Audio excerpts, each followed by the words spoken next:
اعوذ باللہ من الشیطان الرجیم بسم اللہ الرحمن الرحیم رب اشرح لی صدری ویسر لی امری واحلل عقدۃ من لسانی یفقہوا قولی۔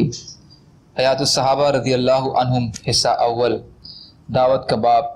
حضور صلی اللہ علیہ وسلم کا تمام ملکوں کے بادشاہوں وغیرہ کے پاس اپنے صحابہ رضی اللہ عنہ کو خط دے کر بھیجنا، جن میں آپ صلی اللہ علیہ وسلم نے ان کو اللہ عز و جل کی طرف اور اسلام میں داخلے کی طرف دعوت دی۔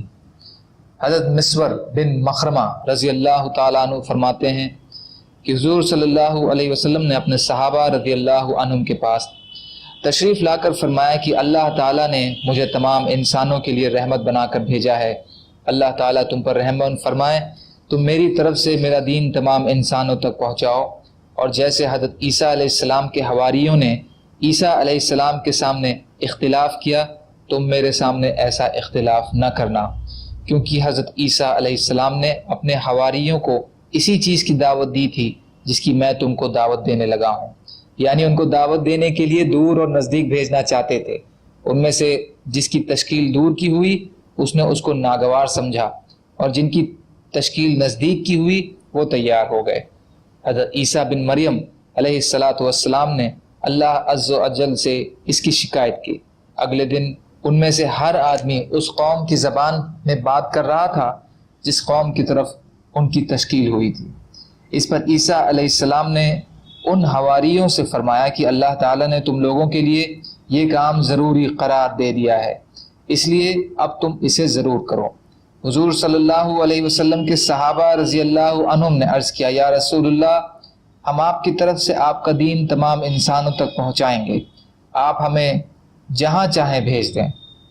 حضور صلی اللہ علیہ وسلم نے حضرت عبداللہ بن حذافہ رضی اللہ عنہ کو کسریٰ کے پاس بھیجا، اور سلیط بن عمرو رضی اللہ عنہ کو یمامہ کے نواز خوزہ بن علی کے پاس بھیجا، اور علا بن حضرمی رضی اللہ تعالیٰ عنہ کو حجر کے راجہ منذر بن ساوا کے پاس بھیجا، اور عمرو بن عاص رضی اللہ عنہ کو عمان کے دو بادشاہ زیفر اور عباد کے پاس بھیجا جو جلندی کے بیٹے تھے، اور دہیہ کلبی رضی اللہ عنہ کو قیصر کے پاس بھیجا، اور شجاع بن وہب اسدی رضی اللہ عنہ کو منذر بن حارث بن ابی شمر غسانی کے پاس بھیجا، اور عمرو بن امیہ زمری رضی اللہ عنہ کو نجاشی کے پاس بھیجا۔ علا بن حضرمی رضی اللہ عنہ کے علاوہ باقی تمام حضرات حضور صلی اللہ علیہ وسلم کے انتقال سے پہلے واپس آ گئے۔ علا بن حضرمی حضور صلی اللہ علیہ وسلم کے انتقال کے وقت بحرین میں تھے۔ مجمع حصہ 5 پیج نمبر 306۔ حافظ ابن حجر فرماتے ہیں کہ اصحاب سیر نے یہ اضافہ بھی کیا ہے کہ حضور صلی اللہ علیہ وسلم نے مہاجر بن ابی امیہ رضی اللہ عنہ کو حارث بن عبد قلال کے پاس بھیجا، اور جریر رضی اللہ عنہ کو ذی القلاع کے پاس بھیجا، اور سائب رضی اللہ عنہ کو مسلمہ کے پاس بھیجا، اور حاطب بن ابی بلتعہ کو مقوقس کے پاس بھیجا۔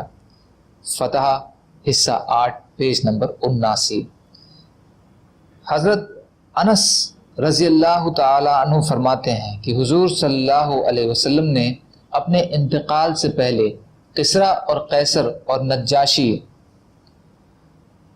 اور ہر سرکش متکبر بادشاہ کے پاس خط بھیجے، جن میں ان کو اللہ عز و جل کی طرف دعوت دی، اور یہ وہ نجاشی نہیں ہیں جن کو آپ نے نماز جنازہ پڑھائی تھی۔ بدایہ حصہ 4 پیج نمبر 262۔ حضرت جابر رضی اللہ تعالی عنہ فرماتے ہیں کہ حضور صلی اللہ علیہ وسلم نے اپنے انتقال سے پہلے کسریٰ اور قیصر اور ہر ظالم اور سرکش بادشاہ کو دعوت کے خطوط بھیجے تھے۔ حدیث ہیثمی حصہ 5 پیج نمبر 305 سے لی گئی ہے۔ سبحان اللہ و بحمدہ، سبحانک اللہم و بحمدک، اشہد ان لا الہ الا انت، استغفرک و اتوب الیک۔ سبحان ربک رب العزۃ عما یصفون وسلام علی المرسلین والحمد للہ رب العالمین برحمتک یا ارحم الراحمین۔ لا الہ الا اللہ محمد رسول اللہ۔